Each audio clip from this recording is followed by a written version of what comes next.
Punjabi radio USA ਸੁਣ ਰਹੇ ਸਾਰੇ ਸਰੋਤਿਆਂ ਨੂੰ ਪਿਆਰ ਸਤਿਕਾਰ ਸਹਿ ਨਿੱਘੀ ਜਿਹੀ ਸਤਿ ਸ੍ਰੀ ਅਕਾਲ। ਸਭ ਨੂੰ ਜੀਆਂ ਨੂੰ ਆਖਦੇ ਹਾਂ। ਸੋ ਤੋਂ ਪ੍ਰੋਗਰਾਮ ਖਬਰ ਤੇ ਨਜ਼ਰ ਦੇ ਵਿੱਚ ਆਪ ਸਭ ਦਾ ਨਿੱਘਾ ਸਵਾਗਤ ਹੈ। ਮੈਂ ਰਾਜਕਨਵੀਰ ਸਿੰਘ। ਮੇਰੇ ਨਾਲ ਪ੍ਰੋਗਰਾਮ ਦੇ ਵਿੱਚ ਜੁੜ ਚੁੱਕੇ ਨੇ ਪੰਜਾਬ ਤੋਂ ਮਿੰਟੂ ਗੁਰੂਸਰੀਆ ਜੀ। ਮਿੰਟੂ ਜੀ, ਜੀਆਂ ਨੂੰ ਸਵਾਗਤ ਹੈ। ਸਤਿ ਸ੍ਰੀ ਅਕਾਲ ਜੀ। ਜੀ ਸ਼ੁਕਰੀਆ ਸਾਰਿਆਂ ਨੂੰ, ਸਤਿ ਸ੍ਰੀ ਅਕਾਲ ਜੀ। ਸਾਡੇ ਅੱਜ ਦੇ ਇਸ ਪ੍ਰੋਗਰਾਮ ਨੂੰ ਤੁਹਾਡੇ ਸਾਰਿਆਂ ਤੱਕ ਪਹੁੰਚਾਉਣ 'ਚ ਸਹਿਯੋਗ ਕਰਦੇ ਨੇ ਖਾਲਸਾ ਇੰਸ਼ੋਰੈਂਸ ਏਜੰਸੀ, ਜਿਨ੍ਹਾਂ ਦੇ ਕੋਲੋਂ ਹਰ ਇੱਕ ਤਰੀਕੇ ਦੇ ਇੰਸ਼ੋਰੈਂਸ ਕਰਵਾ ਸਕਦੇ ਹੋ। ਇੰਸ਼ੋਰੈਂਸ ਬਾਰੇ ਪਤਾ ਕਰਨ ਲਈ ਕਾਲ 408-272-2500 ਦੇ ਉੱਤੇ। ਟਿਰਕਿਆਣਾ ਇਮੀਗ੍ਰੇਸ਼ਨ ਲਾ ਫਰਮ US ਇਮੀਗ੍ਰੇਸ਼ਨ ਦਾ ਹੋਵੇ ਕਿਸੇ ਵੀ ਤਰੀਕੇ ਦਾ ਕੰਮ, ਕਾਲ ਅਟਰਨੀ ਜੇ ਟਿਰਕਿਆਣਾ 415-909-0503। Jaswinder Singh Nagra, Nachhattar Kaur Nagra Roseville, Charan Singh Sukhwinder Dhaliwal Arizona, Krishan Dhanota university, Baljinder Nijjar Woodland, Paramjit Kaur Rangi Vacaville, Pritpal Singh Sidhu Fresno, GN tyre and lube truck wash, ਜਿਨ੍ਹਾਂ ਦੇ ਕੋਲੋਂ ਤੁਸੀਂ ਆਇਲ ਚੇਂਜ ਏਅਰ ਬ੍ਰੇਕ ਦਾ ਕੰਮ ਕਰਵਾ ਸਕਦੇ ਹੋ, ਨਵੇਂ ਪੁਰਾਣੇ ਟਾਇਰ ਖਰੀਦ ਸਕਦੇ ਹੋ। ਸੈਂਟਾਨੈਲਾ 'ਚ ਲੋਕੇਸ਼ਨ ਹੈ। ਕਾਲ ਨਿਮਾ ਸਹੋਤਾ 2092770113 ਅਤੇ ਐਂਟੀਲੋਪ ਟਰੱਕ ਸਟਾਪ ਬਰਨਜ਼ ਵਾਇਓਮਿੰਗ। ਇਹਨਾਂ ਸਾਰਿਆਂ ਦਾ ਧੰਨਵਾਦ। ਜੇ ਤੁਸੀਂ ਵੀ ਇਸ ਪ੍ਰੋਗਰਾਮ ਨੂੰ ਸਪੋਂਸਰ ਕਰਨਾ ਚਾਹੁੰਦੇ ਹੋ, ਸੰਪਰਕ ਕਰ ਸਕਦੇ ਹੋ 408-722-7698 ਦੇ ਉੱਤੇ। ਅਤੇ ਗੱਲਬਾਤ ਦਾ ਸਿਲਸਿਲਾ ਮਿੰਟੂ ਜੀ ਸ਼ੁਰੂ ਕਰਦੇ ਹਾਂ। ਸ਼ੁਰੂਆਤ ਕਰਦੇ ਹਾਂ ਆਪਣੀ ਪੰਜਾਬੀ ਰੇਡੀਓ USA ਦੀ ਟੀਮ ਦੇ ਨਾਲ, ਜੋ ਜਲੰਧਰ ਦੇ ਵਿੱਚ ਅੱਜ ਵਾਪਰਿਆ। ਪੰਜਾਬੀ ਰੇਡੀਓ USA ਦੇ ਜਿਹੜੇ ਪੱਤਰਕਾਰ ਗੁਰਪ੍ਰੀਤ ਜੋ ਉੱਥੋਂ ਕਵਰੇਜ ਕਰਦੇ ਆ, ਮਿੰਟੂ ਜੀ ਕੀ ਪਤਾ ਲੱਗ ਰਿਹਾ, ਕੀ ਮਾਮਲਾ ਬਣਿਆ ਹੈ ਸਾਰਾ? ਦੇਖੋ, ਤੁਹਾਨੂੰ ਪਤਾ ਹੀ ਆ ਉੱਥੇ ਇਲੈਕਸ਼ਨ ਚੱਲ ਰਿਹਾ ਤੇ ਅੱਜ ਭਗਵੰਤ ਮਾਨ ਦਾ ਰੋਡ ਸ਼ੋਅ ਸੀਗਾ ਤੇ ਇਸ ਦਰਮਿਆਨ ਦੱਸਦੇ ਆ ਕਿ ਕੁਝ ਜਿਹੜੇ ਧਰਨਾਕਾਰੀ ਸੀ ਉਹਨਾਂ ਨੇ ਧਰਨਾ ਲਾਉਣਾ ਸੀਗਾ ਜੀ। ਦੱਸਣ ਮੁਤਾਬਕ ਕਿ ਜਦੋਂ ਇਹ ਕੁਝ ਪੱਤਰਕਾਰ ਉੱਥੇ ਕਵਰੇਜ ਕਰਨ ਲੱਗ ਗਏ, ਕਿਉਂਕਿ ਉਹਨਾਂ ਨੂੰ ਭਰ ਕੇ ਬੱਸਾਂ 'ਚ ਸੁੱਟਿਆ ਜਾ ਰਿਹਾ ਸੀ ਪੰਡਾ ਵਾਂਗੂ, ਤਾਂ ਇਸ ਦਰਮਿਆਨ ਇਹਨਾਂ ਦੇ ਫੋਨ ਖੋਲੇ ਗਏ ਨੇ। ਕੁਝ ਦੇ ਫੋਨ ਵਾਪਸ ਕਰ ਦਿੱਤੇ ਜਾਂਦੇ ਆ, ਕੁਝ ਮਤਲਬ ਕਿ ਵੀਡੀਓ ਵਗੈਰਾ ਡਿਲੀਟ ਕਰਵਾਈਆਂ ਜਾਂਦੀਆਂ। ਤੇ ਜਦੋਂ ਗੁਰਪ੍ਰੀਤ ਦੀ ਵਾਰੀ ਆਉਂਦੀ ਆ, ਗੁਰਪ੍ਰੀਤ ਨੂੰ ਮਤਲਬ ਕਿ ਇੱਕ IPS ਅਫਸਰ ਹੈ ਸ਼ਾਇਦ ਲੇਡੀ, ਉਹ ਕੁਝ ਜ਼ਿਆਦਾ ਹੀ ਪੱਤਰਕਾਰਤਾ ਦੇ ਗੁਣ ਸਿਖਾਉਣ ਲੱਗ ਜਾਂਦੀ ਹੈ। ਤੇ ਇਸ ਦਰਮਿਆਨ ਗੁਰਪ੍ਰੀਤ ਸਵਾਲ ਕਰਦਾ ਕਿ ਕੀ ਸਾਡਾ ਇਹਨਾਂ ਅਧਿਕਾਰ ਨਹੀਂ ਹੈ? ਤਾਂ ਇਸ ਤੇ ਜਿਹੜੇ ਦੂਸਰੇ ਤੁਹਾਨੂੰ ਪਤਾ ਹੀ ਆ ਹੇਠਲੇ ਹੁੰਦੇ ਆ, ਉਹਨਾਂ ਦੇ ਚੜ ਮੱਚੀਆਂ ਤੇ ਦੱਸਦੇ ਆ ਕਿ ਉਸ ਤੋਂ ਬਾਅਦ ਗੁਰਪ੍ਰੀਤ ਨੂੰ ਗੱਡੀ 'ਚ ਸੁੱਟ ਲਿਆ ਗਿਆ। ਗੱਡੀ 'ਚ ਸੁੱਟਣ ਉਪਰੰਤ ਅੱਧੇ ਘੰਟੇ ਬਾਅਦ ਉਹ ਵੀ ਉੱਥੇ ਕੋਈ ਕੈਂਟ ਦੇ ਪੱਤਰਕਾਰ ਜਿਹੜੇ ਸੀਗੇ ਸੀਨੀਅਰ, ਉਹ ਆਏ ਆ, ਇਕੱਠੇ ਹੋਏ ਆ। ਉਸ ਤੋਂ ਬਾਅਦ ਮੋਬਾਈਲ ਦਿੱਤਾ, ਉਹ ਵੀ ਇਹ ਕਹਿ ਕੇ ਕਿ ਜੇ ਹੁਣ ਵੀਡੀਓ ਪਾਈਆਂ ਏ ਤੇ ਫਿਰ ਆਪਦਾ ਹਿਸਾਬ ਕਿਤਾਬ ਲਾ ਲਈ। ਮਤਲਬ ਕਿ ਦੇਖੋ ਅੰਤ ਆਇਆ ਪਿਆ, ਅੰਤ। ਇਹ ਕਹਿੰਦਾ ਸੀ ਮੈਂ ਮਾਸਟਰ ਦਾ ਮੁੰਡਾ ਆ। ਅਫਸੋਸ ਦੀ ਗੱਲ, ਮੁੱਖ ਮੰਤਰੀ ਇਉਂ ਲੱਗਦਾ ਕਿ ਡਿਕਟੇਟਰ ਸੀ। ਸਮਝ ਤੋਂ ਬਾਹਰ ਹੈ ਕਿ ਯਾਰ ਕੀ ਮੈਂ ਦੇਖੋ ਗੱਲ ਇਹ ਆ ਕਿ ਮੈਂ ਕਿਸੇ ਪਾਸੇ ਝੁਕਾਵਤੀ ਨਹੀਂ, ਠੋਕ ਕੇ ਆਪਾਂ ਗੱਲਾਂ ਕਰਦੇ ਰਹੇ। ਜਿਹੜੇ ਆਪਣੇ ਪੁਰਾਣੇ ਲਿਸਨਰ ਉਹਨਾਂ ਨੂੰ ਪਤਾ ਵਾ ਜੀ, ਅਕਾਲੀ ਦਲ ਦੇ ਵਿੱਚ ਸਾਡੇ ਪਿੰਡਾਂ 'ਚ ਇਹ ਧਰਨਿਆਂ ਦਾ ਗੜ੍ਹ ਸੀ। ਤੇ ਇੱਕ ਵਾਰੀ ਇੱਕ ਸਾਡੇ ਸਾਥੀ ਦਾ ਕੈਮਰਾ ਖੋਲਿਆ ਸੀਗਾ ਡਾਂਗ ਮਾਰ ਕੇ ਇੱਕ ਅਫਸਰ ਨੇ, ਤੇ ਸੱਚ ਜਾਣਿਓ CM ਹਾਊਸ ਤੱਕ ਗੱਲ ਗਈ ਤੇ ਮਿਹਨਤਾਂ ਕਰਕੇ ਉਹਨੇ ਮੁਕਤਸਰ ਆਪਣੇ ਦਫ਼ਤਰ 'ਚ ਬੁਲਾ ਕੇ ਉਸ ਪੱਤਰਕਾਰ ਤੋਂ ਮਾਫੀ ਮੰਗ ਕੇ ਕੈਮਰਾ ਦਿੱਤਾ ਸੀਗਾ। ਇੱਕ ਹਾਦਸਾ ਹੋਇਆ ਇੰਨੇ, ਮੈਂ ਖੁਦ ਮੇਰੇ ਅੱਜ ਵੀ ਜੇ ਕਿਤੇ ਪੁਰਾਣੇ ਲੈਪਟਾਪ 'ਚ ਉਹ ਕੱਢ ਲਈਏ ਤੇ ਅੱਜ ਵੀ ਇੰਨੀਆਂ ਫੋਟੋਆਂ ਹੋਣਗੀਆਂ ਮੌਕੇ ਤੇ ਲਾਠੀਆਂ ਮਾਰਦਿਆਂ ਨੇ। ਯਾਨੀ ਅਸੀਂ ਪੁਲਿਸ ਦੇ ਵਿੱਚ ਵੜ ਕੇ ਲਾਠੀਆਂ 'ਚ ਵੜ ਕੇ ਵੀ ਫੋਟੋਆਂ ਖਿੱਚਦੇ ਰਹੇ। ਉਦੋਂ ਵੀਡੀਓ ਵਾਲਾ ਦੌਰ ਨਹੀਂ ਸੀ ਹੁੰਦਾ, ਸਾਡੇ ਕੋਲ ਸਟਿਲ ਕੈਮਰੇ ਹੁੰਦੇ ਸਨ ਪੱਤਰਕਾਰਾਂ ਕੋਲ। ਤਾਂ ਮਤਲਬ ਕਿ ਇਹ ਜਿਹੜੀ ਡਿਊਟੀ ਹੈ ਪੁਲਿਸ ਦੀ, ਆਪਣੀ ਡਿਊਟੀ ਹੁੰਦੀ। ਉਹ ਕਹਿੰਦੇ ਸੀ ਬਾਈ ਤੁਸੀਂ ਆਪਣੀ ਡਿਊਟੀ ਕਰੋ, ਅਸੀਂ ਆਪਣੀ ਕਰਨੀ। ਜਦੋਂ ਆਰਡਰ ਹੋ ਗਿਆ ਅਸੀਂ ਤੇ ਇਹਨਾਂ ਤੇ ਲਾਠੀ ਚਾਰਜ ਕਰਾਂਗੇ। ਤਾਂ ਇਦਾਂ ਦੇ ਐਕਸ਼ਨਸ ਦੇਖਿਆ, ਪਰ ਆਹ ਤਾਂ ਜ਼ੁਲਮੋ ਸਿਤਮ ਹੈ। ਬਿਲਕੁਲ ਬਿਲਕੁਲ ਕਮਾਲ ਦੀ ਗੱਲ ਆ ਕਿ ਤੁਸੀਂ ਜਿਹੜਾ ਆਪਣਾ ਕੰਮ ਕੀਤਾ ਡਿਊਟੀ ਵਜਾ ਦਿੱਤੀ, ਫਿਰ ਉੱਤੋਂ ਤੁਸੀਂ ਇਹ ਕਹਿੰਦੇ ਹੋ ਕਿ ਕੋਈ ਬੰਦਾ ਵੀਡੀਓ ਨਹੀਂ ਬਣਾ ਸਕਦਾ। ਹਵਾਲੇ ਦੇ ਰਹੇ ਹੋ ਕਿ ਮੁੱਖ ਮੰਤਰੀ ਦੀ ਰਿਹਾਇਸ਼ ਦਾ ਮਸਲਾ ਹੈ ਇਹ, ਬਈ ਤੁਸੀਂ ਕੌਨਫੀਡੈਂਸ਼ੀਅਲ ਚੀਜ਼ਾਂ। ਅਰੇ ਮੁੱਖ ਮੰਤਰੀ ਤੇ ਆਪ 5 ਦਿਨ ਪਹਿਲਾਂ ਦੱਸ ਰਿਹਾ ਕਿ ਆ ਕੋਠੀ ਲੈ ਲਈ ਆ ਮੈਂ, ਉਹਦੇ ਤਸਵੀਰਾਂ ਪਾਉਂਦਾ ਪਿਆ। ਕਮਾਲ ਹੋ ਗਿਆ ਯਾਰ। ਸੋ ਇਹ ਇੰਤਹਾ ਹੈ। ਇਹ ਮੈਨੂੰ ਤੇ ਲੱਗਦਾ ਕਿ ਭਗਵੰਤ ਮਾਨ ਨੇ ਟਾਈਮ ਕੱਢਣਾ ਨਹੀਂ 5 ਸਾਲ, ਪਰ ਜੋ ਟਾਈਮ ਉਹਨੇ ਪੰਜਾਬ ਨੂੰ ਵਿਖਾ ਦਿੱਤਾ ਹੈ ਨਾ, ਉਹ ਸਾਫ਼ ਹੈ ਕਿ ਅਕਲ ਲੋਕਾਂ ਨੂੰ ਆਉਣੀ ਚਾਹੀਦੀ ਹੈ ਕਿ ਇਹੋ ਜਿਹੇ ਬੰਦੇ ਦੇ ਹੱਥ ਦਿੱਤੀ ਸੱਤਾ ਕਿਹੋ ਜਿਹੀ ਖਤਰਨਾਕ ਸਰਕਾਰ ਬਣਦੀ ਹੈ। ਮਤਲਬ ਕਿ ਜਿਹੜਾ ਬੰਦਾ ਤਹਿਸ ਨਹਿਸ ਹੀ ਕਰੀ ਜਾਂਦਾ ਸਭ ਕੁਝ। ਸੋ ਇਹ ਵੇਖ ਲਓ ਰਿਜ਼ਲਟ। ਉਦੋਂ ਹੁਣ ਜੇ ਕੋਈ ਪੱਤਰਕਾਰ ਨਹੀਂ ਸੱਚ ਦਿਖਾਉਂਦਾ ਤਦ ਤੁਸੀਂ ਗਾਲਾਂ ਕੱਢਦੇ ਹੋ ਜਿਹੜੇ ਬਾਹਰ ਬੈਠੇ ਲੋਕ ਆ ਕਿ ਮਰ ਗਏ ਨੇ ਉੱਥੇ ਬੈਠੇ ਪੰਜਾਬ 'ਚ, ਢਿੱਡ ਵਧਾਈ ਜਾਂਦੇ ਖਾ ਖਾ ਕੇ। ਤੇ ਜੇ ਕੰਮ ਕਰਦੇ ਆ ਮੁੰਡੇ ਤੇ ਆ ਫੀਲਡ ਦੇ ਵਿੱਚ ਵੇਖ ਲਓ ਹਸ਼ਰ ਹੁੰਦਾ ਉਹਨਾਂ ਦਾ ਹਾਲ ਆ। ਸੋ ਇਹ ਪੱਤਰਕਾਰ ਜਾਵੇ ਤੇ ਜਾਵੇ ਕਿੱਥੇ? ਪੱਤਰਕਾਰ ਤਾਂ ਉਹੀ ਸੂਤ ਆ ਜਿਹੜਾ ਇਹਨਾਂ ਦੇ ਤਲਵੇ ਚੱਟਦਾ, ਬਸ ਉਹਨੂੰ ਐਡਾਂ ਵੀ ਆਉਂਦੀਆਂ, ਉਹਦਾ ਚੈਨਲ ਜਿਹੜਾ ਦਿਨੋ ਦਿਨ ਉਹ ਵਿਸਤਾਰ ਵੀ ਫੜ ਜਾਂਦਾ, ਉਹਦੇ ਕੋਲ EMPLOYEES ਦੀ ਟੀਮ ਵੀ 200-300 ਦੀ ਹੋ ਜਾਂਦੀ ਹੈ। ਯਾਨੀ ਜਾਂ ਤੇ ਅਸੀਂ ਸਾਰੇ ਇਹਨਾਂ ਝਾੜੂ ਵਾਲਿਆਂ ਦੇ ਜਾ ਕੇ ਤਲਵੇ ਚੱਟੀਏ ਹੁਣ ਜੇ ਪੰਜਾਬ 'ਚ ਰਹਿਣਾ, ਤੇ ਜੇ ਨਹੀਂ ਤੇ ਛਿੱਤਰ ਖਾਓ। ਸੋ ਬਹੁਤ ਹੀ ਇਹ ਕਹਿ ਲਓ ਕਿ ਬਦਬਖਤੀ ਆ। ਮੈਂ ਇਸ ਕਮਜ਼ਰਫ ਸਰਕਾਰ ਦੀ ਆਲੋਚਨਾ ਕਰਦਾ ਜਿੰਨੀ ਵੀ, ਕਿਉਂਕਿ ਪੱਤਰਕਾਰ ਅਸੀਂ ਕੋਈ ਗੋਲੀ ਨਹੀਂ ਮਾਰ ਸਕਦੇ, ਅਸੀਂ ਕੋਈ ਪ੍ਰੋਟੈਸਟ ਵੀ ਨਹੀਂ ਕਰ ਸਕਦੇ। ਵੱਧ ਤੋਂ ਵੱਧ ਕੀ ਹੈ ਕਿ ਇੱਕ ਛੋਟਾ ਜਿਹਾ ਪ੍ਰਦਰਸ਼ਨ, ਕਿਉਂਕਿ ਅਸੀਂ ਇਕੱਠੇ ਹੀ ਨਹੀਂ ਹੋ ਸਕਦੇ, 5-10 ਦਾ ਪ੍ਰਦਰਸ਼ਨ ਹੁੰਦਾ, ਸੋ ਅਸੀਂ ਕੁਝ ਨਹੀਂ ਕਰ ਸਕਦੇ। ਪਰ ਅਸੀਂ ਇਹਨਾਂ ਕਹਿੰਦੇ ਆ ਕਿ ਜਦ ਤੱਕ ਤਦ ਤੱਕ ਤੁਸੀਂ ਜੋ ਕਰੋਗੇ ਸੋ ਉਹ ਰੁਕੇਗਾ ਨਹੀਂ, ਉਹ ਲੋਕਾਂ 'ਚ ਜ਼ਰੂਰ ਜਾਏਗਾ। ਜੀ ਬਿਲਕੁਲ, ਬਹੁਤ ਮੰਦਭਾਗੀ ਗੱਲ ਆ। ਆਪਾਂ ਵੇਖਿਆ ਸੀ ਇਲੈਕਸ਼ਨਾਂ ਦੇ ਦੌਰਾਨ ਵੀ ਜਿਹੜਾ ਕੋਈ ਵਿਰੋਧ ਕਰਨਾ ਹੁੰਦਾ ਸੀ ਚੱਕ ਕੇ ਉਹਨੂੰ ਵੀ ਪਹਿਲਾਂ ਹੀ ਜਿਹੜਾ ਉਹ ਸਾਈਡ 'ਤੇ ਲੈ ਜਾਂਦੇ ਸੀਗੇ। ਅਤੇ ਬਹੁਤ ਹੀ ਜ਼ਿਆਦਾ ਮੰਦਭਾਗੀ ਜਿਹੜੀ ਗੱਲ ਆ, ਬੜੀ ਅਫਸੋਸ ਵਾਲੀ ਗੱਲ ਆ ਵੀ ਇੱਥੇ ਦੇ ਲੋਕਾਂ ਨੇ ਬਹੁਤ ਜ਼ਿਆਦਾ ਸਪੋਰਟ ਕੀਤੀ ਹੈ ਮਾਸਟਰ ਦੇ ਮੁੰਡੇ ਦੀ, ਬਹੁਤ ਜ਼ਿਆਦਾ ਜਿਹੜੇ ਉਸ ਦੇ ਹੱਕ ਦੇ ਵਿੱਚ ਸੀਗੇ। ਅਤੇ ਆਹ ਕੁਛ ਜਿਹੜਾ ਉਹ ਹੁਣ ਇਹ ਦਿਖਾ ਰਿਹਾ ਆ। ਆਪਾਂ ਚੰਡੀਗੜ੍ਹ ਦੇ ਸਪੈਲਿੰਗ ਵੀ ਉਹਦੇ ਸੁਣ ਲਏ। ਜੀ ਬਿਲਕੁਲ, ਜਿਨ੍ਹਾਂ ਨੇ ਫੰਡ ਦਿੱਤੇ ਇਹਨਾਂ ਨੂੰ ਉਹਨਾਂ ਕੋਲ ਕੰਟੈਕਟ ਨੰਬਰ ਹੋਣਗੇ, ਜਾਂ ਜਿਹੜੇ ਇੱਧਰ NRI ਵਿੰਗ ਦੇ ਇਹਨਾਂ ਦੇ ਅਹੁਦੇਦਾਰ ਆ ਉਹਨਾਂ ਨੂੰ ਤੁਸੀਂ ਮਾੜਾ ਜਦੋਂ ਇੱਧਰੋਂ ਆਉਂਦੇ ਆ ਕਾਂਗਰਸੀ ਆਉਂਦੇ, ਜਿਵੇਂ ਇਹਨਾਂ ਦੇ ਮਗਰ ਲੱਗਦੇ, ਜੇ ਮੈਂ ਕਿਸੇ ਨੂੰ ਉਕਸਾ ਨਹੀਂ ਰਿਹਾ, ਮੈਂ ਇਹੀ ਕਹਿ ਰਿਹਾ ਕਿ ਜਸਟ ਇਹਨਾਂ ਤੋਂ ਇੱਕ ਘੱਟੋ ਘੱਟ ਜਵਾਬ ਤਲਬੀ ਤੇ ਕਰੋ ਜੀ।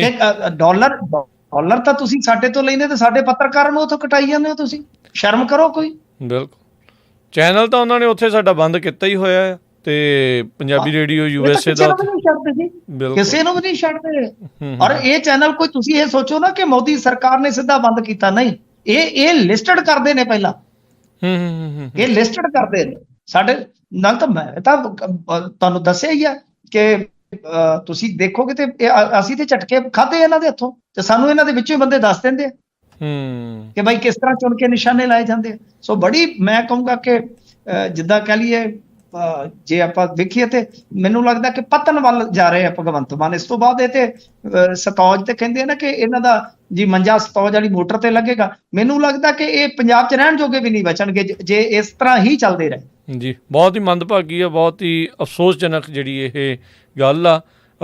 ਪਹਿਲਾਂ ਦੇ ਵੀ ਹੁੰਦੀ ਰਹੀ, ਉਦੋਂ ਵੀ ਆਪਾਂ ਗੱਲ ਕਰਦੇ ਰਹੇ, ਅਤੇ ਅੱਜ ਆਪਣੇ ਦੇ ਨਾਲ ਵੀ ਇਹ ਵਾਪਰੀ ਆ। ਅਤੇ ਫਿਰ ਉਹੀ ਗੱਲ ਆ, ਪਰ ਜਿਹੜਾ ਵੀ ਸੱਤਾ 'ਚ ਆ ਜਾਂਦਾ ਪਤਾ ਨਹੀਂ ਉਹਦੀ ਅੱਖਾਂ 'ਤੇ ਕਿਹੜਾ ਪਰਦਾ ਪੈ ਜਾਂਦਾ।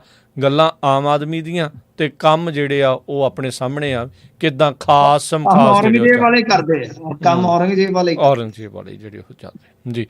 ਅਤੇ ਅਫਸੋਸਜਨਕ ਘਟਨਾ। ਅਤੇ ਬਾਕੀ ਗੁਰਪ੍ਰੀਤ ਦੇ ਨਾਲ ਵੀ ਜਿੱਦਾਂ ਹੀ ਉਹਦੇ ਨਾਲ ਆਪਣਾ ਰਾਬਤਾ ਜਿਹੜਾ ਉਹ ਹੁੰਦਾ ਆ, ਨੌਜਵਾਨ ਮੁੰਡਾ ਆ, ਡਰ ਵੀ ਜਾਂਦਾ, ਸਹਿਮ ਵੀ ਜਾਂਦਾ, ਪਰ ਫਿਰ ਵੀ ਤਗੜਾ, ਹਿੰਮਤ ਹੌਸਲੇ ਦੀ ਉਹਦੀ ਅਸੀਂ ਦੱਸ ਦਿੰਦੇ ਹਾਂ। ਕੋਈ ਗੱਲ ਨਹੀਂ, ਮੈਂ ਉਹਨਾਂ ਨੂੰ ਕਿਹਾ ਇਹ ਪੱਤਰਕਾਰ ਦੀ ਜ਼ਿੰਦਗੀ ਦਾ ਹਿੱਸਾ ਜੀ, ਘਬਰਾਉਣ ਦੀ ਲੋੜ ਨਹੀਂ ਹੈ, ਹੁੰਦਾ ਰਹਿੰਦਾ। ਸਾਡੇ ਨਾਲ ਵੀ ਹੋਇਆ ਬਥੇਰਾ, ਮੇਰਾ ਤੇ ਸਿੱਧਾ ਵੀ ਕੰਮ ਚੱਲਿਆ ਹੋਇਆ ਮਾਨ ਸਾਹਿਬ ਦੇ ਨਾਲ ਜੀ, ਮਲੋਟ ਚੌਂਕ 'ਚ।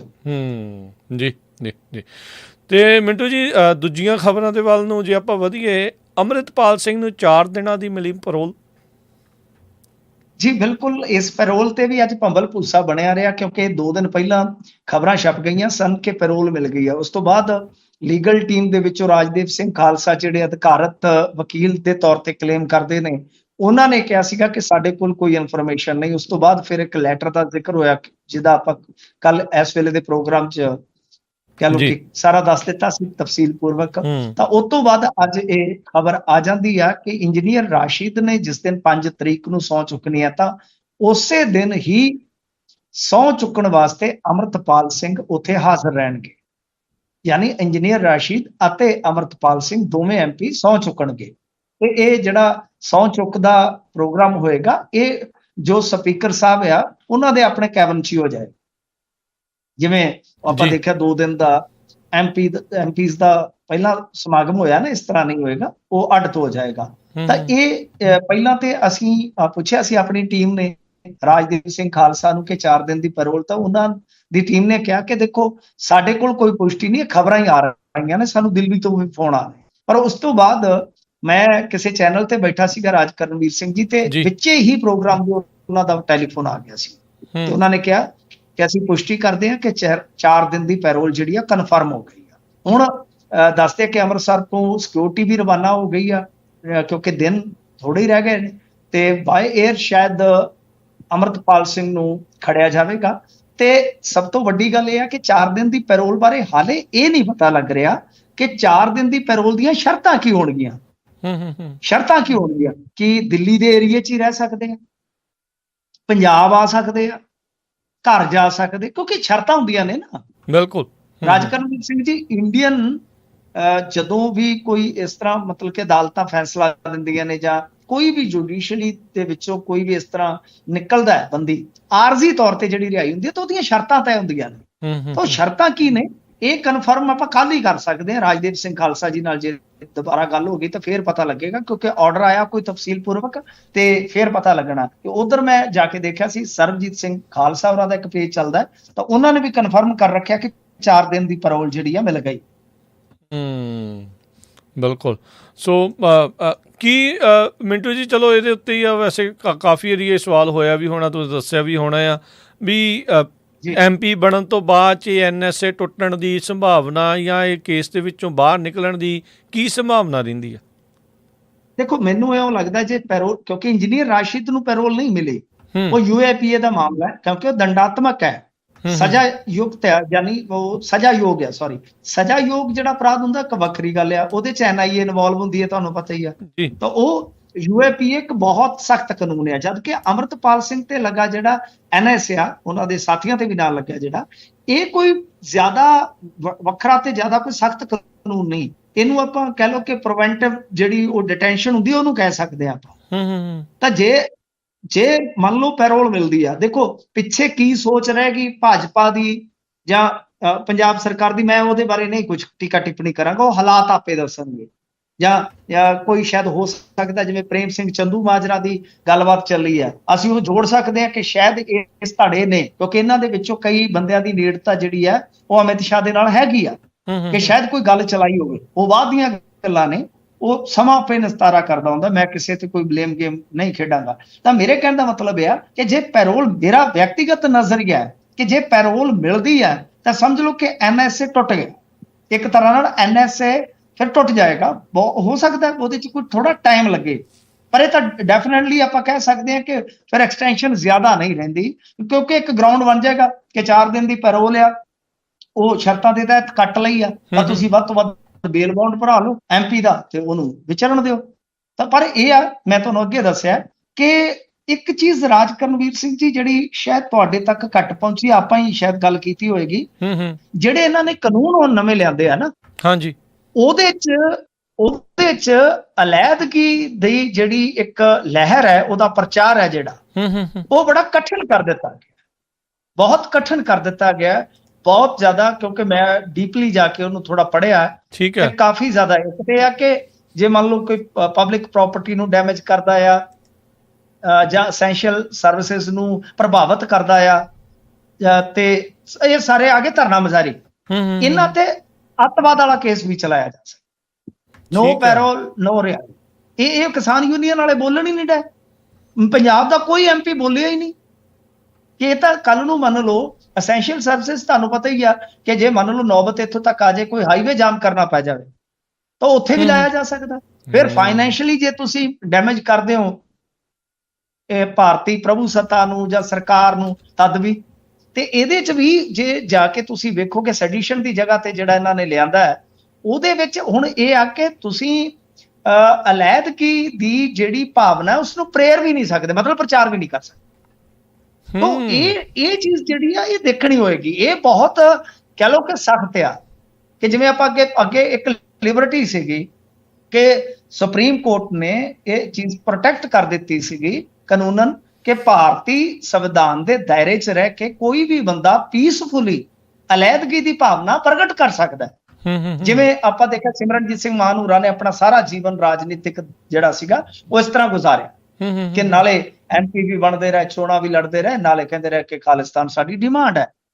ਤਾਂ ਮਤਲਬ ਦੋਏ ਚੀਜ਼ਾਂ ਨਾਲ ਚੱਲੀਆਂ। ਪਰ ਇਹਦੇ ਵਿੱਚ ਜਿਹੜਾ ਇਹ ਬਦਲਾਅ ਹੈ ਨਾ, ਜਿਹੜਾ 1 ਜੁਲਾਈ ਤੋਂ ਲਾਗੂ ਹੋ ਗਿਆ, ਇਹ ਚੀਜ਼ਾਂ ਗਾਂ ਜਾ ਕੇ ਹੁਣ ਵੇਖਣੀਆਂ ਆਉਣ ਕਿ ਕੀ ਅਮਰਤਪਾਲ ਸਿੰਘ ਦੀ ਲਾਈਨ 'ਚ ਕੋਈ ਬਦਲਾਅ ਆਏਗਾ, ਜਾਂ ਫਿਰ ਇਹ ਚੀਜ਼ ਜਿਹੜੀ ਹੈ ਉਹ ਫਿਰ ਅੱਗੇ ਸਖਤ ਰੂਪ 'ਚ ਲਾਗੂ ਹੋ ਜਾਏਗੀ ਜੇ ਉਸ ਲਾਈਨ ਨੂੰ ਢੋਹ ਕੀਤਾ ਜਾਂਦਾ। ਇਹ ਸਵਾਲ ਵੱਡੇ ਰਹਿ ਜਾਣਗੇ ਕਿਉਂਕਿ ਕਾਨੂੰਨ ਬਦਲ ਗਏ।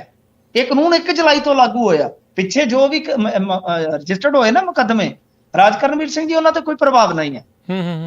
1 ਜੁਲਾਈ ਤੋਂ ਬਾਅਦ ਜੋ ਵੀ FIR ਦਰਜ ਹੋਏਗੀ ਉਹ ਨਵੇਂ ਕਾਨੂੰਨਾਂ 'ਚ ਦਰਜ ਹੋਏਗੀ। ਇਹ ਚੀਜ਼ਾਂ ਵੇਖਣ ਵਾਲੀਆਂ ਨੇ। ਨਹੀਂ ਬਿਲਕੁਲ, ਇਹ ਵੱਡੀ ਜਿਹੜੀ ਇਸ ਦੇ ਵਿੱਚ ਗੱਲ ਆ, ਚੇਂਜਿਸ ਆ। ਸੋ ਸੁਪਰੀਮ ਕੋਰਟ ਦੇ ਉਹਨਾਂ ਫੈਸਲਿਆਂ ਦਾ ਕੀ ਬਣੂਗਾ ਜਿਸ ਦੇ ਵਿੱਚ ਲਹਿਦਗੀ ਵਾਲੀ ਗੱਲ ਕਰਨ ਦੇ ਵਿੱਚ ਕੋਈ ਮਾੜੀ ਗੱਲ ਉਹ ਤਾਂ ਫਿਰ ਓਵਰਰੂਲਡ ਉਹ ਕਰ ਦਿੱਤੇ ਇਹਨਾਂ ਨੇ ਇੱਕ ਤਰ੍ਹਾਂ ਨਾਲ ਕਹਿ ਲਓ। ਉਹ ਤਾਂ ਸਾਰਾ ਕੁਝ ਬਦਲ ਹੀ ਗਿਆ ਨਾ, ਉਹ ਤਾਂ ਬਿਲਕੁਲ ਹੀ ਬਦਲ ਗਿਆ।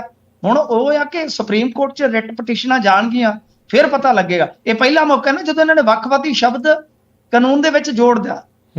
ਜੋ IPC ਸੀ ਉਹ ਤਾਂ ਖਤਮ ਹੀ ਕਰ ਦਿੱਤੀ। ਜਿਹੜੀ ਭਾਰਤ ਇਹਨਾਂ ਨੇ ਲਿਆਂਦੀ ਆ BNS ਭਾਰਤ ਨਿਆਂ ਸੰਹਿਤਾ, ਉਹ ਨਾਂ ਵੀ ਸੰਸਕ੍ਰਿਤ ਦਾ ਹੀ ਰੱਖ ਦਿੱਤਾ ਹੈ, ਤਾਂ ਉਹਦੇ ਵਿੱਚ ਇਹ ਚੀਜ਼ ਸ਼ਾਮਲ ਕਰ ਲਈ ਗਈ ਹੈ। ਪਹਿਲੀ ਵਾਰੀ ਇਹ ਸ਼ਬਦ ਸ਼ਾਮਲ ਕਰ ਲਿਆ। ਜੀ ਜੀ ਬਿਲਕੁਲ। ਮਿੰਟੂ ਜੀ, ਅਗਲੀ ਗੱਲ ਕਰੀਏ। ਹਾਥਰਸ ਹਾਦਸੇ ਦੇ ਵਿੱਚ ਭਾਜੜ ਤੋਂ ਬਾਅਦ ਭੋਲੇ ਬਾਬਾ ਕਹਿੰਦੇ ਫਰਾਰ, ਭਾਲ ਦੇ ਵਿੱਚ ਲੱਗੀ ਹੋਈ ਆ ਪੁਲਿਸ। ਨਹੀਂ, ਭੋਲੇ ਬਾਬਾ ਕਾਹਦਾ ਹੈ? ਇਹ ਤੇ ਇੱਕ ਤਰ੍ਹਾਂ ਨਾਲ ਕਹਿ ਲਓ ਕਿ ਸੱਥਰ ਵਿਛਾਉਣ ਵਾਲਾ ਐਸਾ ਬੰਦਾ ਬਣ ਗਿਆ ਕਿ ਜਿਹਨੂੰ ਫੜਨਾ ਬਹੁਤ ਜ਼ਰੂਰੀ ਆ। ਦੇਖੋ, ਅੱਜ ਇੱਕ ਵੀਡੀਓ ਪ੍ਰਸਾਰਿਤ ਹੋ ਰਹੀ ਸੀਗੀ, ਮੈਂ UP ਦੇ ਇੱਕ ਚੈਨਲ ਤੇ ਦੇਖ ਰਿਹਾ ਸੀ। ਉਹ ਕਹਿੰਦੇ ਕਿ DSP ਅੰਦਰ ਗਿਆ ਜਦੋਂ ਇਹ ਸਾਰਾ ਕਾਂਡ ਹੋ ਗਿਆ, ਜਿਹਦੇ ਬਾਰੇ ਆਪਾਂ ਕੱਲ ਦੇ ਪ੍ਰੋਗਰਾਮ 'ਚ ਵੀ ਗੱਲ ਕੀਤੀ ਆ ਜੀ। ਤੇ ਅੱਛਾ, ਉਹਦੇ ਬਾਅਦ ਇਹਨੂੰ ਲੱਭਣ ਵਾਸਤੇ DSP ਅੰਦਰ ਜਾਂਦਾ, ਅੱਧਾ ਘੰਟਾ ਰਹਿੰਦਾ, ਕਹਿੰਦਾ ਉੱਥੇ ਤਾਂ ਹੈ ਹੀ ਨਹੀਂ। ਤੇ ਉਤੋਂ ਕੁਝ ਦੇਰ ਬਾਅਦ 6 ਗੱਡੀਆਂ ਨਿਕਲਦੀਆਂ ਤੇ ਇੱਕ ਗੱਡੀ ਤੇ ਭਾਰਤੀ ਜਨਤਾ ਪਾਰਟੀ ਦਾ ਝੰਡਾ ਲੱਗਾ ਤੇ ਦੱਸਦੇ ਆ ਕਿ ਇਹ ਉਹਦੇ 'ਚ ਬਹਿ ਕੇ ਨਿਕਲ ਗਿਆ। ਕੀ ਕਰੋਗੇ? ਦੇਖ ਲਓ। ਤੇ ਜਿਹੜੇ ਇਹ ਅੰਨੇ ਪਖੰਡਵਾਦ ਦਾ ਸ਼ਿਕਾਰ ਹੋਏ ਲੋਕ ਨੇ, ਇਹਨਾਂ ਨੂੰ ਆਪਾਂ ਹੁਣ ਕੀ ਕਹੀਏ ਕਿ ਇਹ ਪਖੰਡਵਾਦ, ਕਿਉਂਕਿ ਦੇਖੋ ਭਾਰਤ ਦੇ ਸੰਵਿਧਾਨ 'ਚ ਸਰਕਾਰ ਦਾ ਜਿਹੜਾ ਕਰਤੱਵ ਤੈਅ ਕੀਤਾ ਗਿਆ ਉਹ ਕਿ ਸਾਇੰਟੀਫਿਕ, ਵੀ ਜਿੱਦਾਂ ਆਪਣੇ ਸਮਾਜ ਦੇ ਧੁਰੇ ਨੂੰ ਆਪਾਂ ਧਰਮ ਹੀ ਮੰਨਦੇ ਆ ਨਾ, ਇਹ ਛੱਡ ਦਿੱਤਾ ਗਿਆ। ਸੰਵਿਧਾਨ ਨੇ ਕਿਹਾ ਕਿ ਮੰਨੋ, ਆਜ਼ਾਦ ਹੋ ਤੁਸੀਂ, ਬਟ ਨਾਲ ਸਰਕਾਰ ਦਾ ਜਿਹੜਾ ਕਰਤੱਵ ਨਿਸ਼ਚਿਤ ਕੀਤਾ ਗਿਆ ਕਿ ਭਾਈ ਤੁਸੀਂ ਸਾਇੰਟੀਫਿਕ ਸੋਚ ਨੂੰ, ਵਿਗਿਆਨਕ ਸੋਚ ਨੂੰ ਅੱਗੇ ਲਿਜਾਣਾ ਜੀ, ਉਹਦੇ ਨਾਲ ਅੱਗੇ ਵਧਣਾ। ਕਿ ਸਾਡਾ ਤੇ ਪ੍ਰਧਾਨ ਮੰਤਰੀ ਕਹਿੰਦਾ ਕਿ ਭਾਈ ਸੀਵਰੇਜ ਦੀ ਗੈਸ ਨਾਲ ਚਾਹ ਬਣ ਜਾਂਦੀ ਹੈ। ਦੱਸੋ ਇਹ ਕਿਹੜਾ ਸਾਇੰਟੀਫਿਕ ਤਰੀਕਾ? ਉਹ ਗੱਲ ਇਹ ਆ ਕਿ ਇਹਨਾਂ ਦੀ ਆਪਣੀ ਪ੍ਰਯੋਗਸ਼ਾਲਾ ਹੈ। ਅੱਛਾ, ਉਹ ਭੀੜ ਬਸ ਜਿੱਧਰੋਂ ਇਹ ਲੰਘਿਆ ਤੇ ਉਹਦੀ ਪੈਰਾਂ ਦੀ ਮਿੱਟੀ ਚੁੱਕਣ ਭੱਜੇ ਆ। ਫਿਰ ਜਦੋਂ ਭਾਜੜ ਮੱਚੀ ਆ ਤੇ ਉੱਥੇ ਖੇਤ ਸੀਗੇ, ਖੇਤਾਂ ਦੇ ਵਿੱਚ ਇੱਕ ਢਾਲ ਸੀਗੀ, ਉਹ ਜਿਹੜੇ ਥੱਲੇ ਢਾਲ ਦੇ ਡਿੱਗ ਪਏ, ਫਿਸ ਗਏ, ਮਿੱਧ ਗਏ। ਇਸ ਤਰ੍ਹਾਂ ਕਰਦੇ ਕਰਾਉਂਦੇ ਆ। 125 ਬੰਦਾ ਮਰਿਆ, ਔਰਤਾਂ ਜ਼ਿਆਦਾ ਸ਼ਾਮਲ ਸੀ ਉਹਦੇ ਚ, ਬੱਚੇ ਵੀ ਨੇ ਕੁਛ। ਅੱਜ ਯੋਗੀ ਨੇ ਤੇ ਇਹ ਗੱਲ ਕਹਿ ਕੇ ਪੱਲਾ ਹੀ ਝਾੜ ਲਿਆ, ਕਹਿੰਦਾ ਜੀ ਮੈਨੂੰ ਤੇ ਸਾਜ਼ਿਸ਼ ਲੱਗਦੀ ਆ, ਕਿਉਂਕਿ ਇਹਨਾਂ ਦੇ ਵਲੰਟੀਅਰ ਪਹਿਲਾਂ ਉਹਨਾਂ ਨੇ ਧੱਕਾ ਕੀਤਾ, ਮੁੜ ਕੇ ਉਹ ਭੱਜ ਗਏ। ਮੈਨੂੰ ਲੱਗਦਾ ਕਿ ਯੋਗੀ ਬਾਬਾ ਊਂ ਡਰਿਆ ਕਿਤੇ ਇਸ ਬਹਾਨੇ ਗੁਜਰਾਤੀਏ ਮੈਨੂੰ ਨਾ ਚੁੱਕ ਦੇਣ। ਉਹ ਇਸ ਗੱਲੋਂ ਵੀ ਡਰਦਾ ਨਾ ਕਿ ਬਲਡੋਜ਼ਰ ਲਿਆ ਕੇ ਕਿਤੇ ਬਲਡੋਜ਼ਰ ਬਾਬਾ ਹੀ ਨਾ ਚੱਕ ਦੇਣਾ ਇਸ ਬਹਾਨੇ। ਉਹ ਕਹੀ ਜਾਂਦਾ ਅਖਿਲੇਸ਼ ਦੇ ਨਾਲ ਬਾਬੇ ਦੀ ਫੋਟੋ ਹੈ, ਫਲਾਣਾ ਟਮਕਾਇਆ। ਤਾਂ ਕੁੱਲ ਮਿਲਾ ਕੇ ਕਹਿ ਸਕਦੇ ਆ ਇਹ ਫਰਾਰ ਜ਼ਰੂਰ ਹੋਇਆ, ਪਰ ਜਿਸ ਝੰਡੀ ਵਾਲੀ ਕਾਰ ਦੇ ਵਿੱਚ ਫਰਾਰ ਹੋਇਆ ਉਹਦੇ ਤੇ ਵੀ ਸਵਾਲ ਖੜੇ ਹੋਏ ਨੇ। ਤੇ ਗੱਲ ਇਹ ਆ ਕਿ ਜੇ ਤੁਸੀਂ ਦੇਖੋਗੇ ਜਿਹੜੇ ਅਫੀਸ਼ੀਅਲਸ ਨੇ, ਕੋਈ ਕਹਿੰਦਾ ਜੀ ਥਾਣੇ ਵਾਲਾ ਕਹਿੰਦਾ ਜੀ ਸਾਡੇ ਕੋਲ ਤੇ ਜਿਹੜਾ ਆਇਆ ਸੀ ਪਰਚਾ ਇਜਾਜ਼ਤ ਵਾਲਾ, ਉਹਦੇ ਚ ਭੀੜ ਵਾਲਾ ਖਾਨਾ ਹੀ ਨਹੀਂ। ਕੋਈ ਕਹਿੰਦਾ 50,000 ਦੀ ਇਜਾਜ਼ਤ ਸੀ, 80,000 ਆ ਗਿਆ। ਕੋਈ ਕਹਿੰਦਾ ਜੀ 80,000 ਦੀ ਇਜਾਜ਼ਤ ਸੀ, ਬੰਦਾ ਜ਼ਿਆਦਾ ਆ ਗਿਆ। ਤੇ ਜਿਹੜਾ ਚੀਫ ਸੈਕਟਰੀ ਆ ਉਹ ਅੱਡ ਕਹੀ ਜਾਂਦਾ, ਇਹ ਜਿਹੜਾ ਉੱਥੋਂ ਦਾ ADG ਆ ਉਹ ਅੱਡ ਕਹੀ ਜਾਂਦਾ। ਮਤਲਬ ਕਿ ਬਿਆਨ ਹੀ ਨਹੀਂ ਰਲਦੇ ਪਏ। ਸੋ ਬਹੁਤ ਇਹ ਗਲਤ ਹੋਇਆ। ਮੈਂ ਕਹੂੰਗਾ ਕਿ ਭੋਲੇ ਭਾਲੇ ਲੋਕ, ਚਲੋ ਠੀਕ ਹੈ, ਆਪਾਂ ਕਹਿ ਸਕਦੇ ਪਖੰਡੀਆਂ ਦੇ ਮਗਰ ਲੱਗੇ ਆ, ਪਰ ਅਜਾਈ ਉਹ ਜਾਨ ਗਵਾ ਗਏ ਨੇ। ਅਜਾਈ ਜਾਨ, ਕੁਝ ਵੀ ਨਹੀਂ ਉਹ ਮਤਲਬ ਕਿ ਕੀਤਾ ਜਾ ਸਕਦਾ, ਕਿਉਂਕਿ ਇੱਕ ਬਾਬੇ ਦਾ ਕਿੱਸਾ ਬਾਹਰ ਨਿਕਲਦਾ। ਅੱਛਾ, ਇਹਦਾ ਕਿੱਸਾ ਤੇ ਬੜਾ ਰੌਚਕ ਆ। ਪੁਲਿਸ ਦੇ ਵਿੱਚ ਵੀ ਲੋਕਾਂ ਨੂੰ ਐਵੇਂ ਉਪਾਅ ਦੱਸੀ ਜਾਂਦਾ ਸੀਗਾ। ਅੱਛਾ, ਤੇ ਮੁੜ ਕੇ ਆਪ ਹੀ ਕਿਸੇ ਬੀਬੀ ਨਾਲ ਖੇ ਖਾ ਲਈ ਸੀ। ਮੁਕੱਦਮਾ ਦਰਜ ਹੋ ਗਿਆ, ਅੰਦਰ ਚਲਾ ਗਿਆ, ਨੌਕਰੀ ਤੋਂ ਬਰਖਾਸਤ ਕਰ ਦਿੱਤਾ, ਵਰਦੀ ਪਾ ਕੇ ਮੁੜ ਕੇ ਉਪਦੇਸ਼ ਦੇਣ ਲੱਗ ਪਿਆ, ਕਹਿੰਦਾ ਬਾਬਾ ਬਣ ਜੀਏ।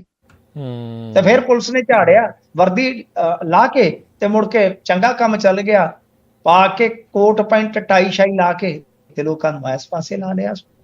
ਤਾਂ ਤੁਸੀਂ ਅੰਦਾਜ਼ਾ ਲਾ ਲਓ ਕਿ ਲੀਡਰ ਵੀ ਜਾਂਦੇ ਸੀ, ਮੁਸਲਮਾਨ ਵੀ ਜਾਂਦੇ ਸੀ, ਐਸੀ ਭਾਈਚਾਰੇ ਦੇ ਵੀ ਜਾਂਦੇ ਸੀ, ਚੰਗਾ ਜਦੋਂ ਕੰਮ ਹੋ ਗਿਆ, ਫਾਲੋਅਰਸ ਦਾ ਦਾਇਰਾ ਵੱਧ ਗਿਆ, ਤਾਂ ਵੇਖ ਲਓ ਗੱਲ ਇੱਥੋਂ ਤੱਕ ਚਲੇ ਗਏ ਕਿ ਲੋਕ ਪੈਰਾਂ ਦੀ ਮਿੱਟੀ ਚੁੱਕਣ ਭੱਜੇ। ਦੁਨਿਆਵੀ ਬੰਦਾ ਦੱਸੋ, ਨਲਕੇ ਲਾਈ ਬੈਠਾ, ਕਹਿੰਦਾ ਨਲਕਿਆਂ ਦਾ ਪਾਣੀ ਪੀ ਲਓ, ਬਿਮਾਰੀ ਦੂਰ ਹੋ ਜਾਏਗੀ। ਸੋਚ ਕੇ ਵੇਖੋ ਕਿ ਵੀ ਹਸਪਤਾਲਾਂ ਦੇ ਵਿੱਚ ਆਪ ਬਾਬੇ ਜਿਹੜੇ ਜਾ ਕੇ ਹਸਪਤਾਲਾਂ 'ਚ ਡਿੱਗਦੇ, ਚਾਹੇ ਉਹ ਰਾਮਦੇਵ ਹੋਵੇ, ਚਾਹੇ ਪਲਾਂਟ ਮਕਾ ਹੋਵੇ, ਜਦੋਂ ਜ਼ਰੂਰਤ ਪੈਂਦੀ ਐਲੋਪੈਥੀ ਜਾਂ ਜਿਹਨੂੰ ਨਿੰਦਦੇ ਆ ਜਾ ਕੇ ਉੱਥੇ ਇਲਾਜ ਕਰਵਾ ਲੈਂਦੇ ਨੇ। ਸੋ ਕੋਈ ਹਾਲ ਨਹੀਂ ਇਹਨਾਂ ਦਾ, ਪੜ੍ਹਨਾ ਚਾਹੀਦਾ ਇਹਨੂੰ। ਜੀ ਜੀ। ਕੰਗਨਾ ਰਣੌਤ ਦੇ ਥੱਪੜ ਮਾਰਨ ਵਾਲੀ ਕੁਲਵਿੰਦਰ ਕੌਰ ਅਜੇ ਵੀ ਮੁਅੱਤਲ? ਹਾਂਜੀ, CISF ਨੇ ਸਾਫ਼ ਕੀਤਾ, ਕਿਉਂਕਿ ਅੱਜ ਇੱਕ ਖਬਰ ਜਿਹੜੀ ਆ ਉਹ ਬ੍ਰੇਕ ਹੋਈ ਸੀਗੀ। ਕਾਫੀ ਜ਼ਿੰਮੇਵਾਰ ਮੀਡੀਆ ਅਦਾਰਿਆਂ ਨੇ ਖਬਰ ਬ੍ਰੇਕ ਕੀਤੀ ਕਿ ਕੁਲਵਿੰਦਰ ਕੌਰ ਨੂੰ ਬਹਾਲ ਕਰ ਦਿੱਤਾ ਗਿਆ। ਤਾਂ ਉਸ ਤੋਂ ਬਾਅਦ CISF ਨੇ ਸਪਸ਼ਟੀਕਰਨ ਦਿੱਤਾ। ਉਹ ਕਹਿੰਦੇ ਕਿ ਨਹੀਂ, ਕੁਲਵਿੰਦਰ ਕੌਰ ਬਹਾਲ ਨਹੀਂ ਕੀਤੀ ਗਈ, ਹਾਲੇ ਜਾਂਚ ਪੜਤਾਲ ਜਿਹੜੀ ਆ ਉਹ ਚੱਲ ਰਹੀ ਆ। ਦੇਖੋ, ਇਹਨਾਂ ਦੇ ਭਰਾਤਾ ਨੇ ਵੀ ਅੱਜ ਇੱਕ ਵੀਡੀਓ ਪਾਇਆ ਸੀ। ਉਹ ਕਹਿੰਦੇ ਕਿ ਮੇਰੇ ਭਾਜੀ ਦਾ ਟ੍ਰਾਂਸਫਰ ਹੋ ਗਿਆ ਬੈਂਗਲੁਰੂ, ਕਿਉਂਕਿ ਦੋਨੇ ਇੱਕੋ ਮਹਿਕਮੇ 'ਚ ਆ ਤੇ ਇਹਨਾਂ ਨੂੰ ਅਟੈਚ ਕਰ ਦਿੱਤਾ ਜਾਂਦਾ ਤੇ ਬੱਚੇ ਵੀ ਉੱਥੇ ਚਲੇ ਗਏ ਨੇ। ਹਾਂ, ਜਾਂਚ ਪੜਤਾਲ ਚੱਲ ਰਹੀ ਆ, ਮਤਲਬ ਕਿ ਹਾਲੇ ਭੰਬਲ ਭੂਸਾ ਹੀ ਆ ਕਿ ਇਹਨਾਂ ਨੂੰ ਚੰਡੀਗੜ੍ਹ ਤੋਂ ਬੰਗਲੌਰ ਤੇ ਕਰ ਦਿੱਤਾ ਤੇ ਪੁਸ਼ਟੀ ਹੋ ਗਈ ਆ। ਤੇ ਨਾਲ ਹੀ ਇਹ ਕਿਹਾ ਗਿਆ ਕਿ ਬਈ ਕੁਲਵਿੰਦਰ ਕੌਰ ਜਿਹੜੇ ਸੀਗੇ ਉਹਨਾਂ ਨੂੰ ਨੌਕਰੀ ਤੇ ਬਹਾਲ ਕਰ ਦਿੱਤਾ। ਉਹਦੇ ਤੇ CISF ਦੀ ਟਿੱਪਣੀ ਆਈ ਆ, ਹਾਲੇ ਜਾਂਚ ਪੜਤਾਲ ਚੱਲ ਰਹੀ ਹੈ। ਖੈਰ, ਹੋ ਜਾਏਗਾ, ਮਸਲਾ ਹੱਲ ਹੋ ਜਾਏਗਾ, ਕੋਈ ਵੱਡੀ ਗੱਲ ਨਹੀਂ ਹੈ, ਕੋਈ ਕੇਸ ਵੱਡਾ ਨਹੀਂ ਹੈਗਾ। ਪਰ ਜਦੋਂ ਰੌਲਾ ਜ਼ਿਆਦਾ ਪਾਇਆ ਜਾਂਦਾ, ਤੁਹਾਨੂੰ ਪਤਾ ਹਾਈ ਪ੍ਰੋਫਾਈਲ ਮਾਮਲਾ ਹੈ, ਹੋ ਸਕਦਾ ਇਹਨਾਂ ਨੇ ਕਰ ਵੀ ਦਿੱਤਾ ਹੋਵੇ। ਤੇ ਜਦੋਂ ਹੁਣ ਵੇਖਿਆ ਹੋਵੇ, ਕਿਉਂਕਿ ਦੇਖੋ ਕੰਗਨਾ ਰਣੌਤ ਇਹ ਹੈ ਨਾ, MP ਬਣਨ ਦੇ ਨਾਲ ਨਾਲ ਭਾਜਪਾ ਸਰਕਾਰ ਰਿਪੀਟ ਹੋ ਗਈ।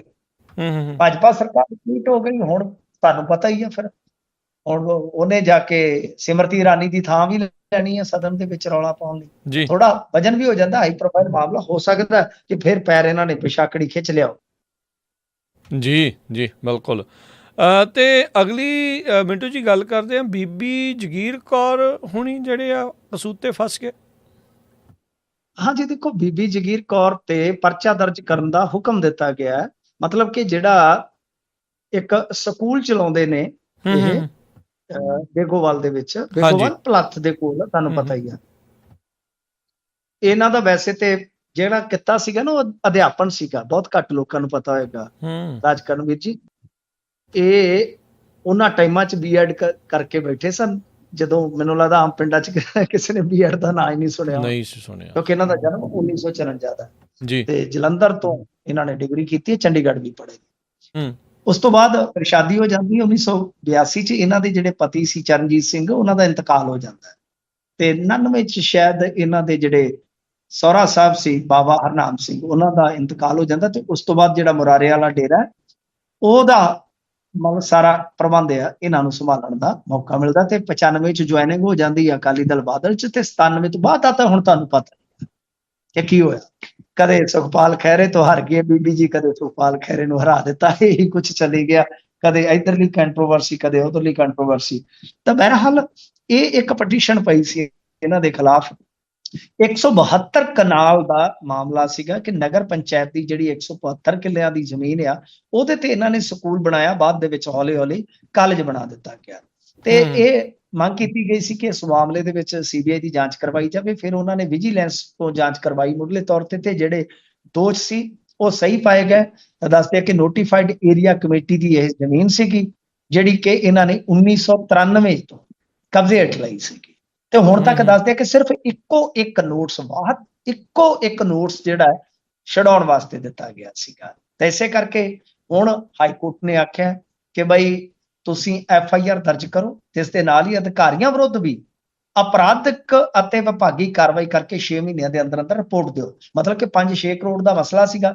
ਉਹ ਕਹਿੰਦੇ ਕਿ ਜਿਨ੍ਹਾਂ ਅਧਿਕਾਰੀਆਂ ਨੇ ਇਸ ਗੱਲ ਨੂੰ ਗੌਲਿਆ ਨਹੀਂ, ਉਹਨਾਂ ਦੀ ਵੀ ਨਿਸ਼ਾਨਦੇਹੀ ਕਰੋ, ਉਹਨਾਂ ਨੂੰ ਵੀ ਜ਼ਿੰਮੇਵਾਰ ਠਹਿਰਾ ਕੇ ਜੋ ਵੀ ਐਕਸ਼ਨਸ ਲੈਣੇ ਨੇ ਉਹ ਲੈ ਕੇ ਤੇ ਰਿਪੋਰਟ ਫਿਰ ਸਾਡੇ ਕੋਲ ਦਰਜ ਕਰਵਾਓ।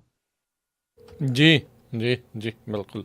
ਅਗਲੀ ਮਿੰਟੂ ਜੀ ਗੱਲ ਕਰੀਏ, ਉਮਰਾ ਨੰਗਲ ਬਹਾਲੀ ਮਾਮਲੇ ਦੇ ਵਿੱਚ ਹਾਈ ਕੋਰਟ ਨੇ ਸਰਕਾਰ ਦੀ ਚੂਲ ਕੱਸੀ ਆ। ਹਾਂਜੀ, ਦੇਖੋ, ਉਮਰਾ ਨੰਗਲ ਨੂੰ ਬਹਾਲ ਕਰਨ ਦੇ ਹੁਕਮ ਦੇ ਦਿੱਤੇ ਗਏ ਸਨ। ਫਿਰ ਉਹੀ ਮਾਮਲਾ ਹੈ, ਕਿਉਂਕਿ ਦੇਖੋ ਜਿਹੜੀਆਂ ਇਹ ਗੱਲਾਂ ਚੱਲ ਰਹੀਆਂ ਨੇ, ਜੋ ਜਾਂਚਾਂ ਪੜਤਾਲਾਂ ਚੱਲ ਰਹੀਆਂ ਨੇ, ਨੋ ਡਾਊਟ ਆਪਾਂ ਇਨਸਾਫ ਦੀ ਮੰਗ ਕਰਦੇ ਹਾਂ, ਪਰ ਇਹਦੇ 'ਚ ਸਿਆਸਤ ਨੇ ਇੰਨੀ ਕੜੀ ਘੋਲੀ ਆ ਨਾ, ਤਕਨੀਕੀ ਤੌਰ ਤੇ ਤੁਸੀਂ ਚਾਹੇ ਕੁੰਵਰ ਵਿਜੇ ਪ੍ਰਤਾਪ ਦੀ ਰਿਪੋਰਟ ਚੱਕ ਲਓ, ਜਾਂ ਫਿਰ ਤੁਸੀਂ ਜਿਹੜੀ ਜਾਂਚ ਪੜਤਾਲ ਤੇ ਨਾਰਾਜ਼ਗੀ ਇੱਕ ਦੂਜੇ ਤੇ ਚੱਲ ਰਹੀ ਹੈ ਉਹ ਚੱਕ ਲਓ, ਬਹੁਤ ਕੁਝ ਹੈ। ਫਿਰ ਕੇਸਾਂ ਦੇ ਟਰਾਂਸਫਰ ਚੱਕ ਲਓ, ਬਹੁਤ ਕੁਝ ਤੁਹਾਨੂੰ ਨਜ਼ਰ ਆਏਗਾ।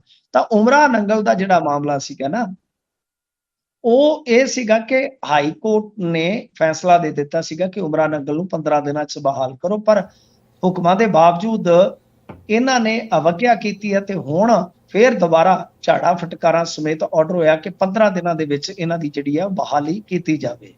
ਸੋ ਇਹ ਸੀਗਾ ਕਿ ਇਹਨਾਂ ਨੇ ਮਤਲਬ ਕਿ ਜਾ ਕੇ ਜੋ ਦਰਜ ਕੀਤਾ ਕਿ 3 FIR ਮੇਰੇ ਵਿਰੁੱਧ ਹੋਈਆਂ ਸਨ, ਇਹਨਾਂ ਵਿੱਚੋਂ ਇੱਕ ਕੋਟਪੂਰਾ ਗੋਲੀकांड, ਦੂਜਾ ਬਹਿਬਲ ਗੋਲੀकांड ਤੇ ਤੀਜਾ NDPS ਐਕਟ। ਇਹਨਾਂ ਦੇ ਵਿੱਚੋਂ ਕਹਿੰਦੇ ਕਿ NDPS ਦੇ ਵਿੱਚ ਮੈਂ ਬਰੀ ਹੋ ਚੁੱਕਾ। ਇਹਨਾਂ ਸਾਰੇ ਮਾਮਲਿਆਂ ਵਿੱਚ ਸਰਕਾਰ ਨੇ ਉਸ ਨੂੰ ਮੁਅੱਤਲ ਕਰ ਦਿੱਤਾ ਸੀ। ਉਮਰਾ ਨੰਗਲ ਨੇ ਆਪਣੀ ਮੁਅੱਤਲੀ ਤੇ ਇਹਨਾਂ ਹੁਕਮਾਂ ਨੂੰ ਹਾਈ ਕੋਰਟ ਵਿੱਚ ਚੁਣੌਤੀ ਦਿੱਤੀ ਸੀ, ਜਿਨ੍ਹਾਂ ਨੂੰ ਰੱਦ ਕਰ ਦਿੱਤਾ ਗਿਆ। ਦਰਅਸਲ ਇਹ ਹੁੰਦਾ ਹੈ ਕਿ ਇਹਨਾਂ ਦੇ ਵਿੱਚ ਨਾ ਕੋਈ ਨਿਯਮ ਹੈ ਜੀ, 60 ਦਿਨ ਦੇ ਅੰਦਰ ਅੰਦਰ ਉਹਨੂੰ ਬਰਖਾਸਤ ਕਰਨਾ ਹੁੰਦਾ ਹੈ। ਜਿਹੜੇ ਇਸ ਤਰ੍ਹਾਂ ਦੇ ਅਫਸਰ ਹੁੰਦੇ ਆ ਨਾ ਪੁਲਿਸ ਦੇ, ਸਰਕਾਰ ਨੇ ਉਦੋਂ ਇੱਕ ਚਾਲ ਖੇਡੀ ਕਿ ਉਧਰੋਂ ਸਿੱਖਾਂ ਦੀਆਂ ਅੱਖਾਂ ਠੰਡੀਆਂ ਕਰ ਦਿੱਤੀਆਂ, ਪਰਚੇ ਦਰਜ ਕਰਕੇ, ਸ਼ਾਇਦ ਕਾਂਗਰਸ ਵੇਲੇ ਦੀ ਗੱਲ ਆ, ਤੇ ਉਸ ਤੋਂ ਬਾਅਦ ਜਿਹੜਾ ਉਹ ਨਿਯਮ ਸੀ ਉਹ ਫੋਲੋ ਨਹੀਂ ਕੀਤਾ, ਜਿਹਦੇ ਚੱਲਦੇ ਆ ਹਾਈ ਕੋਰਟ ਦੇ ਵਿੱਚ ਇਹ ਗੱਲ ਮੈਨੂੰ ਕਿਸੇ ਪੁਲਿਸ ਅਫਸਰ ਨੇ ਦੱਸੀ ਸੀ। ਠੀਕ ਹੈ। ਤੇ ਇਹ ਕਿਉਂਕਿ ਮਾਮਲਾ ਪਹਿਲਾਂ ਵੀ ਚੱਲਿਆ ਸੀਗਾ, ਤਾਂ ਉਹਨੇ ਆਖਿਆ ਕਿ ਕੁੰਡੀ ਵਿੱਚੋਂ ਆ ਤਾਂ ਇਸ ਕੁੰਡੀ ਦਾ, ਕਿਉਂਕਿ ਇਹਨੂੰ ਪਤਾ ਸੀ ਉਮਰਾ ਨੰਗਲ, ਤਾਂ ਇਹਨਾਂ ਨੇ ਜਾ ਕੇ ਆਪਣੀ ਲੀਗਲ ਟੀਮ ਦੇ ਨਾਲ ਉਸ ਕੁੰਡੀ ਦੇ ਆਧਾਰ ਤੇ ਇਹ ਜਿੱਤ ਪ੍ਰਾਪਤ ਕਰ ਲਈ ਆ। ਹੁਣ ਇਹ ਜੇ ਨੌਕਰੀ ਤੇ ਚੜਾਉਣਗੇ ਤਦ ਫਸ ਗਏ, ਤਾਂ ਕਰਕੇ ਹੁਣ ਇਹ ਟਾਲਾ ਵੱਟਦੇ ਆ। ਸਹੀ ਜੀ। ਨੈਸ਼ਨਲ ਗ੍ਰੀਨ ਟ੍ਰਿਬਿਊਨਲ ਨੇ ਪੂਰੇ ਪੰਜਾਬ ਦਾ ਪੱਖ ਜੀ ਦੇਖੋ, ਨੈਸ਼ਨਲ ਗ੍ਰੀਨ ਟ੍ਰਿਬਿਊਨਲ ਨੇ ਕਿਹਾ ਕਿ ਜੋ ਦਿੱਲੀ ਦਾ ਪ੍ਰਦੂਸ਼ਣ ਹੈ ਉਹਦੇ ਚ ਤੇ ਤੇਲ ਯੁਕਤ ਤੱਤ ਨੇ, ਤਾਂ ਜਿਹੜੇ ਪਰਾਲੀ ਦਾ ਤੁਸੀਂ ਰੌਲਾ ਪਾਉਂਦੇ ਹੋ ਕਿ ਇਹਦੇ ਤੱਤ ਦੇ ਨਾਲ ਆ ਕੇ ਜਿਹੜੇ ਆ ਕਿ ਬਹੁਤ ਜ਼ਿਆਦਾ ਪ੍ਰਦੂਸ਼ਣ ਹੁੰਦਾ, ਐਸਾ ਕੁਛ ਨਹੀਂ। ਉਹ ਕਹਿੰਦੇ ਕਿ ਤੁਹਾਡੀ ਆਪਣੀ ਕਹਾਣੀ ਖਰਾਬ ਹੈ। ਯਾਨੀ ਨੈਸ਼ਨਲ ਗ੍ਰੀਨ ਟ੍ਰਿਬਿਊਨਲ ਨੇ ਜੋ ਪੰਜਾਬ ਦੇ ਸਿਰ ਤੇ ਦੋਸ਼ ਮੜਿਆ ਜਾਂਦਾ, ਉਹ ਕਹਿੰਦੇ ਜੀ ਤੁਹਾਡੇ ਨਾਲ ਕਦੇ ਹੱਦ ਨਹੀਂ ਲੱਗਦੀ ਉਹਨਾਂ ਦੀ, ਕਿਤੇ ਉਹਨਾਂ ਦਾ ਕੋਈ ਨੇੜੇ ਤੇੜੇ ਕੋਈ ਖੇਤ ਨਹੀਂ ਹੈਗਾ, ਐਸਾ ਕਿਵੇਂ ਸੰਭਵ ਆ? ਤਾਂ ਸਾਇੰਟੀਫਿਕ ਤਰੀਕੇ ਨਾਲ ਉਹਨਾਂ ਨੇ ਕਿਹਾ ਕਿ ਦੱਸੋ ਕੋਈ ਅਧਿਐਨ ਕੀਤਾ ਤੁਸੀਂ? ਉਹ ਕੋਈ ਸਾਇੰਟੀਫਿਕ ਸਟੱਡੀ ਜਿਹੜੀ ਉਹ ਸਾਡੇ ਸਨਮੁਖ ਰੱਖੋ, ਜਿਹਦੇ ਆਧਾਰ ਤੇ ਕਹੀਏ, ਕਿਉਂਕਿ ਤੁਹਾਡੇ ਇੱਥੇ ਦੇ ਪ੍ਰਦੂਸ਼ਣ ਦੇ ਵਿੱਚ ਹੋਰ ਵੀ ਤੱਤ ਜਿਹੜੇ ਜ਼ਿੰਮੇਵਾਰ ਆ, ਉਹ ਤੇ ਪਰਾਲੀ ਤੋਂ ਨਹੀਂ ਨਾ ਆਉਂਦੇ। ਸੋ ਉਹਨਾਂ ਦੀ ਵੀ ਗੱਲ ਕਰੋ ਜੀ। ਜੀ ਜਾਂਦੇ ਜਾਂਦੇ ਮਿੰਟੂ ਜੀ ਗੱਲ ਕਰ ਲਈਏ, ਮੋਦੀ ਨੇ ਰਾਜ ਸਭਾ ਦੇ ਵਿੱਚ ਦਿੱਤਾ ਭਾਸ਼ਣ। ਦੇਖੋ, ਇਹ ਤਾਂ ਭਾਸ਼ਣ ਜਿਹੜੇ ਆ ਪ੍ਰਧਾਨ ਮੰਤਰੀ ਸਾਹਿਬ ਦੇ, ਉਹ ਸਾਫ਼ ਦੱਸਦੇ ਪਏ ਆ। ਅੱਜ ਵੀ ਉਹਨਾਂ ਨੇ ਕਾਫੀ ਲੰਮੀ ਚੌੜੀ ਸਪੀਚ ਦਿੱਤੀ ਆ, ਕੱਲ ਵੀ ਉਹਨਾਂ ਦੀ ਲੋਕ ਸਭਾ 'ਚ ਸਪੀਚ ਹੋਈ ਸੀ।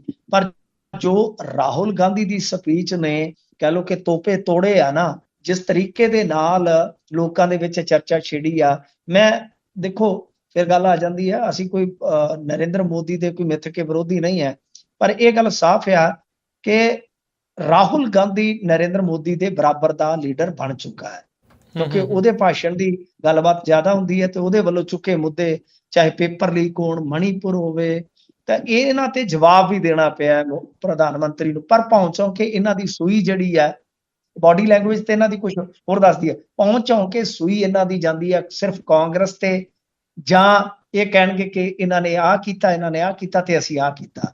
ਤਾਂ ਕੁੱਲ ਮਿਲਾ ਕੇ ਇਹਨਾਂ ਦਾ ਭਾਸ਼ਣ ਬਸ ਇਹੋ ਹੀ ਆ, ਇਸ ਤੋਂ ਵੱਧ ਇਹ ਕਰ ਵੀ ਨਹੀਂ ਸਕਦੇ, ਮੇਰੇ ਵਰਗਾ ਤਵੱਖੋ ਰੱਖ ਵੀ ਨਹੀਂ ਸਕਦਾ। ਸੋ ਪ੍ਰਧਾਨ ਮੰਤਰੀ ਇੱਕ ਅਹਿਸਾਸ ਤਾਂ ਕਰਵਾ ਰਹੇ ਨੇ ਕਿ ਉਹ ਬਹੁਤ ਮਜ਼ਬੂਤ ਨੇ, ਪਰ ਬਾਡੀ ਲੈਂਗੁਏਜ ਦੱਸ ਰਹੀ ਹੈ ਕਿ ਪਹਿਲਾਂ ਵਾਲੀ ਗੱਲ ਨਾ ਰਹੀ। ਜੀ ਸ਼ੁਕਰੀਆ ਮਿੰਟੂ ਜੀ, ਬੜੀ ਮਿਹਰਬਾਨੀ, ਧੰਨਵਾਦ ਅੱਜ ਦੀਆਂ ਖਬਰਾਂ ਦੇ ਲਈ। ਮਿਲਦੇ ਹਾਂ ਅਗਲੀ ਵਾਰੀ। ਸਤਿ ਸ਼੍ਰੀ ਅਕਾਲ ਜੀ।